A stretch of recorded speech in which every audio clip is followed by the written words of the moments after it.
Shall we do Watch This Jerks? Yes, I think we're up to that. Oh, I can't wait to hear about this review from Shipwreck. Oh, yeah, the whole Shipwreck family went to see Beetlejuice the musical. So that Beetlejuice? Yes. Stop Beetlejuice. it. Stop it. That's a fun musical. Have you guys seen that? You live in the land of musicals before they get to the Midwest. I want to say my daughter saw it on Broadway. I don't know if she saw it with friends or if she saw it with my wife. Ty, I think Ty saw. Is there a filmed version of this? Or something? There's a movie, Beetlejuice. No, Yes. yeah, I know. I'm very familiar Michael with that Keaton. one. Yeah, I've seen it about 700 times. That's why I'm sort of not that excited about seeing the musical because it's much, I don't know. I heard it's a fun day-o out. Oh, stop it.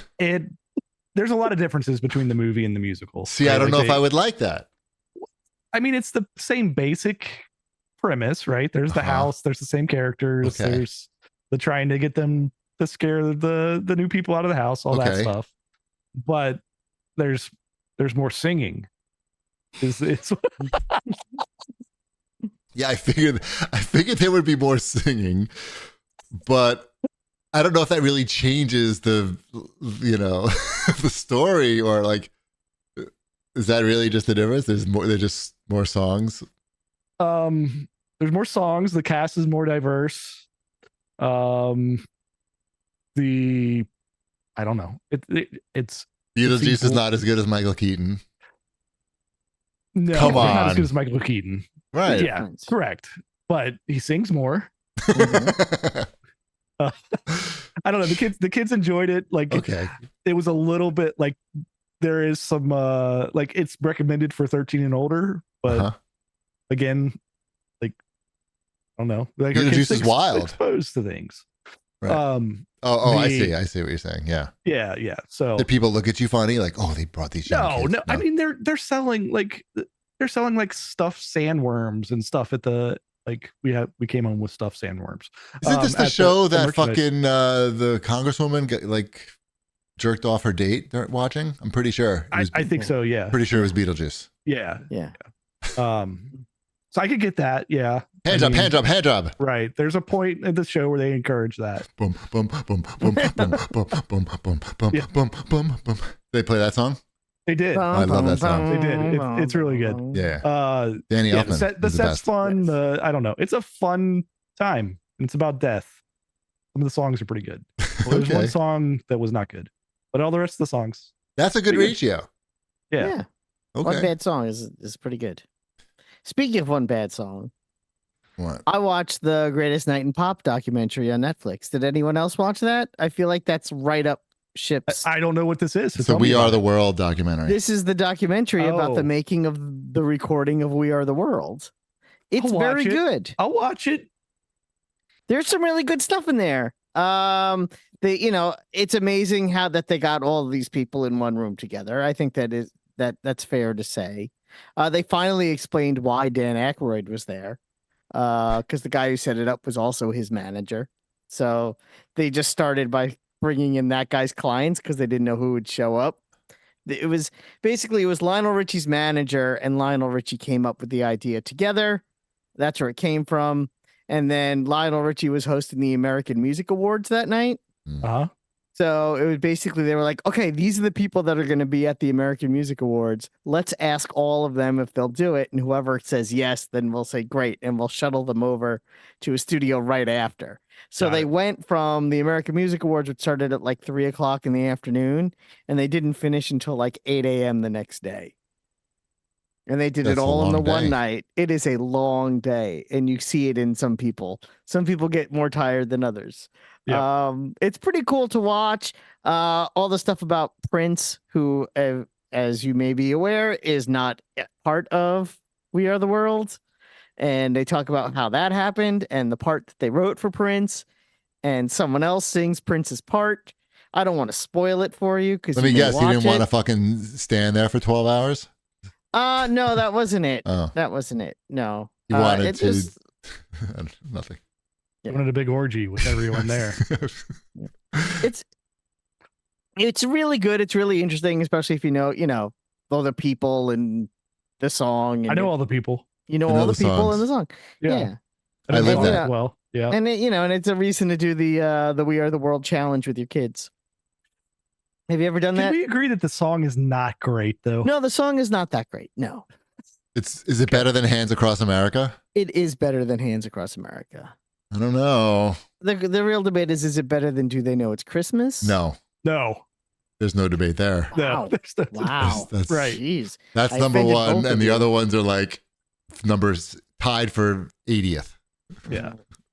Yeah. Like I could still that's still in rotation. Do They Know Christmas can still come up in rotation. I'm like, all right, I'll listen to this in the appropriate context. But Was that because Farm Aid? if I What? Do They Know? No, No, live. that's- What's that one Live from? Live Aid. Live That's the Aid. first. Live Aid. That was first. Right. Do They Know It's Christmas was first. And then We Are the World was second. Bob Geldof was part of We Are the World because they were like, well, if we're going to do this, I guess we should invite him here too. Right. But Nice. yeah. All right. So that's on Netflix, right? That is on Netflix. It's not too long. It's just the one episode movie thing. Although I could have watched more about it, but yeah. No, I thought it was really good. Nice. Mm-hmm. Speaking of Netflix, we watched this comedian Ronnie Chiang. He's got a couple Netflix specials on there, and I saw he was playing at Radio City Music Hall, so I bought tickets for that, and it's tomorrow, and we're going with the whole family. And I was very surprised that the prices were so reasonable. Like, how much do you think it costs for like 7th row to see, or maybe 8th row to see Ronnie Chiang at Radio City Music Hall? $125 a ticket. It was $100, and that included everything: tax and fee, whatever ridiculous fees or stacked. It's mostly fucking tax and fees. It's probably like $60 for the ticket and $40 for the rest. Anyway, I'm excited for that because he's very funny, That should be fun. and I'm excited to see if Ty likes it. Mm-hmm. Maybe it'll inspire him. He's good on the Daily Show too. Yes. wait, are you inspired Ty to be a stand-up comedian? I don't know. I don't know. Do something. Is that the hope? The Yeah, hope do of this something. evening Fucking is, just- all right. Well, I don't know. He's like, he does drama and stuff at school. He's into Yeah. that shit. Not like me. TV. Like the Yes. big, I saw you put this on here, Wombat, which is good because I wanted to put this. I didn't put that on here. Oh, I put this on there then, like a while ago, and then forgot you put about it. You put it on. We talked a couple of weeks ago about the George Carlin AI comedy podcast. Well, they're getting sued by the Carlin estate, but as after the lawsuit was announced, the New York Times wrote an article about it, and in the article they confirm what Wombat and I had said on the show, that indeed it was not written by AI. It was written by one of the guys, Chad, what's his name? I forget. Yeah. Chad, written by Chad. And I guess obviously the voice is like an AI clone of George Carlin. Yeah. So it's an AI voice, but it was written. It's just a script written by human beings. Right. Just one human being. One human being. And they we talked about it, even how like the guy, even during one of the episodes of the show, he tells you like basically how he did it, wink, wink. Mm-hmm. Anyway, I noticed they took they took it down, like the dudesy guys took the show down, so it's not on YouTube anymore. And so now they're being sued. But they didn't like it's. I feel like it's kind of a disingenuous lawsuit, and like if Wombat and I figured out it was not really written by AI, and we are just fucking two guys who spent like just a short amount of time listening to it, the lawyers like probably knew it was probably written by a guy too, or just didn't give a shit and just said, fucking sue him. Mm-hmm. Just to get the money. Like they're getting paid. The lawyers are getting paid either way. But it's just like they didn't do much due diligence, obviously, because we're not lawyers and we figured it out. We cracked the code. Anyway, what are you watching, Wombat? Or Shipwreck? No, the third season of Kevin Smith's Masters of the Universe. Yes. It's also on Netflix. Yes. That's a nice brisk 5 episodes, 20 minutes each series. So it actually took me longer than you might think to burn through it. But it was good. I actually like this season maybe the most of the three. This one is called Masters of the Universe Revolution. Which is a different name than the other one. I already forgot what the other one was called. It was like something else with an R, but Right. it wasn't another R Revolution. word. Revelations? Another R. Revelations. Yes, I think. Yeah. I tried to watch this one. I didn't even know it was like a third season or whatever. I thought, and I then thought this was something new. and I watched it, and the first 2 minutes they start talking about all this shit. I'm like, oh, I've missed so much. I don't know who any of these people are. Yeah, no, if you didn't watch the other two seasons, you'll be like, I have no idea what's going on. And I was I like, don't know who these people are. Are they new He-Man people? I mean, it's the same. No, it's the same He-Man. No, but people were. They talked about people who were like dead or something. But like there are people that are dead, like characters that you would know who are dead, and other characters who have That's important in these, changed roles. In these shows. Yeah, like what's going on with Tila? Why is Tila over there and not over there? And what's going on with Duncan? She's a snake lady. Is she a snake lady? She is a snake lady. Yes. Okay, I know all the beats. I haven't watched any of this, but I know my lore. Yeah. They had to make Tila the snake lady, and you know who King Randor is. I don't have to tell you. I don't. And you know who Keldar is. Of course, I know who Keldar is. Yeah. So there's a lot of Keldar in this. There was a bony guy who wasn't Skeletor, and I was like, oh. Well, or is he? Oh, he's like reloaded Skeletor. Yeah. There's a lot of like. I don't want reloaded Skeletor. I want Skeletor. Or did you see? Or are you thinking of Hordak? Hordak's in this too. Would you call me Hordak? You got Hordak. You got Grizzlar. You got the guy with the eyes that go glowing. Mantenna. Thank you. I could remember his name. And I had a Mantenna. I had a Mantenna. You got Spout Snout is in this one. Okay. Yeah, what's his Six Gun? Ridiculous. Was that his name? The guy with the guns that popped out of his chest? Or was it something like that? Gun the guy chest? That looks like Pierce Brosnan. Yeah, it's some cool stuff. It's got some fun Easter eggs. I don't think that's his name, right? I don't think that's his name either. It doesn't sound right at all to me. No. It's too G.I. Joey. I've been watching a lot of stuff. Isn't it? What is that guy's name? I forgot. Rio Blast. Rio Blast is definitely that guy's name. Rio? Yeah, Rio Blast. He's got his chest opens up and there's more guns inside.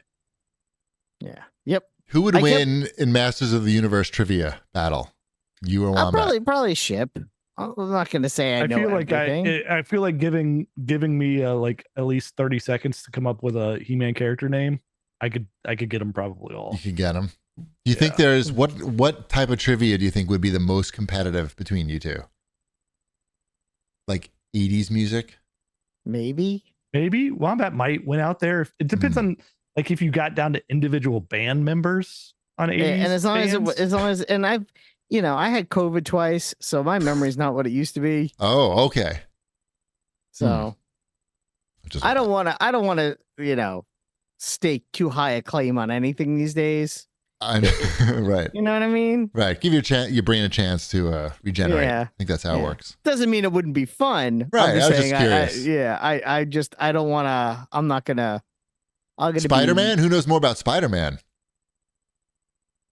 I don't know. See, that's probably a good one. Yeah, that's a tough one because I feel like I know a decent amount, but I feel like Wombat knows some pretty obscure stuff that would be like Spider-Man adjacent that might leak into it. Interesting. I got to think about that. All those Big Wheel fun facts. We may have to make a trivia game. Spider-Man villain, Big Wheel. Big Wheel, yeah. All right. Don't show off now. Save it for the game. It doesn't exist. I've been watching a bunch of shows. First of all, did you know that Amazon Video now has ads? And you can pay. Oh, thank goodness. Yeah, but you can pay $3 a month, I think, to get rid of the ads, which is the prime deal right there. Yeah, I liked when I didn't have to pay to get rid of the ads, but I'm gonna pay to get rid of the ads, and I did. Yeah. I'm watching what are the ads for? Or you don't know? You paid? I paid immediately as soon as the ad came on. I was like, "What the fuck is happening? Get this shit off as soon as possible." But they have some good shows that we've been watching. One of them is Mr. and Mrs. Smith. That's the Donald Glover, Maya Erskine show. Yes. Right. Yeah. That's like the remake of the Brad Pitt, Angelina Jolie movie, but it's a series now. And it's sort of like it's not like the movie where like it's very glamorous. Like these are two sort of like lonely people coming together to take a job, and there's no like playful. You know, that movie was like stupid, right? Like it was pretty dumb. Like there's always like this like battle between the two of them. The movie, though, right? Weren't they married? Yeah, they were married in the movie. Yes, they were actual husband and wife. Yeah, they were actual husband and wife. In this one, they're just pretending to be husband and wife, and they're like they're secret contractors. They're not like CIA people. They're like CIA rejects, basically, doing private contract work. And we watched like 4 episodes, I think, and 3 or 4 episodes, and it's really well done, actually. It's funny. Like the acting is good. It's parts of it a little unbelievable, but overall, like, what's that? I think it's supposed to be. Yeah. It's fun. It's got a nice mix of everything. And one thing that Mrs. Chibi noted was it's nice that they have like an Asian woman or, you know, Japanese American woman as the lead, and like it has nothing to do with the story. Like doesn't speak Japanese. She doesn't, nothing, like there's no connection. It's just, she's a, you know, like a shitty secret agent. Did you ever watch Pen 13? Pen 15. 15? Yes, it's hilarious. Hilarious. Yeah, she's the star of that. Wombat. That's how you can remember. I'm like, you know, in my head, I'm like, was it a 3 or a 5? Because both would kind of work. You haven't seen my penis. Anyway, thank you. I'm thankful for that. So yeah, we can definitely recommend Mr. and Mrs. Smith, and what's his name? Donald Glover's character is good. You know, they're believable. Like, are you excited about his taking over the Lando sequel movie? He's got full control over it. Nice. There's Lando sequel movie? They made a first Lando movie? Well, the first Solo movie. He was in a lot of the Solo movies. Right. Oh, so he's back. He's reprising his role. Yeah, it was supposed to be a Lando series, but then now he's got creative control, and I guess it's going to be a movie. Well, I mean, like, this is his. I think that could be all right. I mean, yeah, because he's the executive producer of this show. He seems very involved in it. He's pretty fun to watch on screen. Yeah. Like, he's very charismatic.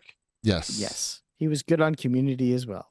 So much so that I said to Mrs. Cheapy, I was like, I wonder what Maya, I don't know her last name. Wombat knows it. Maya Erskine. Yeah. He's like, I wonder what like her husband thinks, because like, you know, Donald Glover is like, isn't he like on like the sexiest men list usually like every year? He's on your sexiest man. Obviously. Yeah.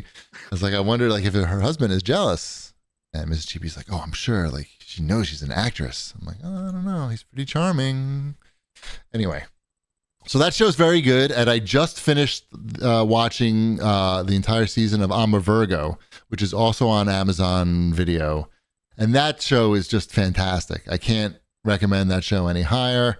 The director, Boots Riley, he's just like very creative. Like, he basically like stuck in a message about capitalism in a fake superhero show. Like, I don't know. It's very creative and visually interesting to look at. And, you know, I'm sure the budget was very low, but it makes me glad that there's all these fucking competing streaming services. So like, they just make everything now. Like almost everything gets made. Cause probably like 5 years ago, stuff like this is just not going to be made anywhere. So check out I'm a Virgo. That's the show about the 13-foot young African-American man who is, I don't know, it's crazy. Check it out. I'm a Virgo. And we also started watching The Brother's Son, which is on Netflix. That's like an Asian mafia family show. It's like funny, but there's good fight scenes in it. You know? I don't know. There's no genre. What's that genre? Like action comedy? Yeah, like really coordinated, like Hong Kong style fight scenes, but also like comic relief too. But also very violent, like gross. So, and it's good. If you're looking for that, that's The Brother's Son. You will not be disappointed. And we also started watching Criminal Record, which is on Apple TV. I think maybe I mentioned that one already. That's a very good like crime thriller. So you should check that out. You guys aren't going to watch any of these shows. No. But the audience will. Actually, I did look at The Brother's Son. I thought about watching that one. It's good, but it Mr. and is violent. Mrs. Smith. Both of those I was going to watch. It's good. Both of those. They're on my list. All right, good. There you go. Yeah, but instead I watched the Run DMC documentary on Paramount Plus, which is a 3-episode documentary for some reason. It could have just been one. Letter. Yeah, one for each. One for each of the rappers. Yes. Yeah, one for Run, one for DMC, one for Jam Master Jay. Mm-hmm. Actually, that might have made more sense. Turn that ass down. Turntables might wobble, but they don't fall down.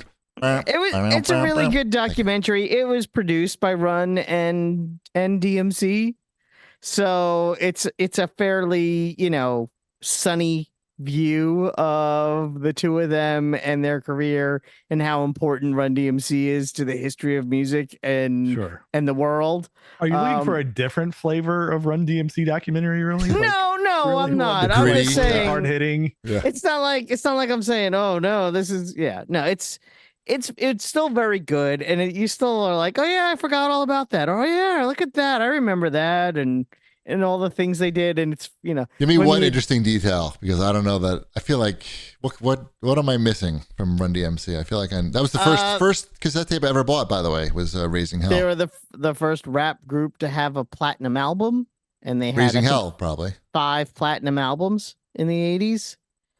Which is a pretty impressive feat. Run's older brother is Russell Simmons. Mm-hmm. Sure, I knew that. Yeah. Yep, you asked for facts. I'm trying to. How much Aerosmith is in this documentary? You know what? They're not in it at all. But they talk about. I didn't realize that they did that. Steven Tyler and Joe Perry were there for the recording, and that the 5 of them did it in the studio together. That it wasn't like a sample or recorded elsewhere. That they actually did. Yeah. It was a big deal for Aerosmith because they were dead in the water. They were dead in the water. They all had too many drug problems and they were too much fighting. And I didn't realize. Yeah, I thought it was just. I always assumed it was just a sample or good production. I didn't realize. Did you not see the music video? They were there. Yeah, They were in 2 separate rooms. Yeah. And then he breaks through one rule. Yeah. I thought that was actually very interesting that they were in the same room together when they actually recorded it. I think it's probably part of the reason why it did so well. Yeah. And that they were, they mixed rock and roll beats with their hip hop rhymes to be the first rock rap. They consider themselves the first rock rap band. And even they are in the Rock and Roll Hall of Fame, but they, always, I think, have a little bit of a chip on their shoulder that they didn't cross over like they thought they should have. Maybe. I mean, I think they did pretty well. I think they did okay. And also they talk, obviously about the death of Jam Master Jay. And I didn't realize that DMC was really big into comic books. Like, maybe to an unhealthy point into comic books. So he was eating them. That's what was unhealthy about it. He was eating comic books. That's why it's very interesting. It's interesting. The way it came up with DMC at his middle name was middle name and then DC. It's Daryl McDaniels. Sorry. Should I call him Daryl? Would that have been better? No. These rhymes are Daryl and these burgers are Ronald's. Yes. Yes. Sorry. Yeah. It's okay.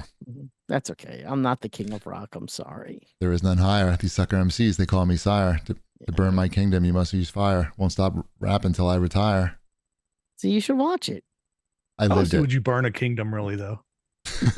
I don't. Napalm.